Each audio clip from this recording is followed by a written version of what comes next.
దేవునికే స్తోత్రం కలుగును గాక. ఈరోజు కూడా మరొక వాక్య భాగాన్ని చదువుకుందాం. యోహాను రాసిన మొదటి గ్రంథము 4వ అధ్యాయము 4వ వచనం. మీలో ఉన్నవాడు లోకంలో ఉన్నవాని కంటే గొప్పవాడు. ఆమేన్.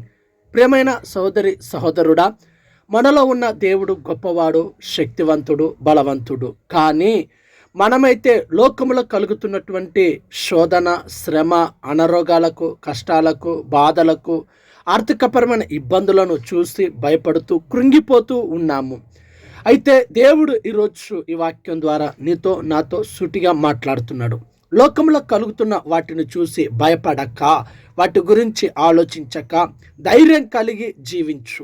ఎందుకు ఈ మాట నేను చెప్తున్నానంటే, దేవుడు మనలో ఉండే అనేకమైన కార్యాలు, అనేకమైన అద్భుతాలు చేయబోతున్నాడు. దేవునికే మహిమ కలుగును గాక.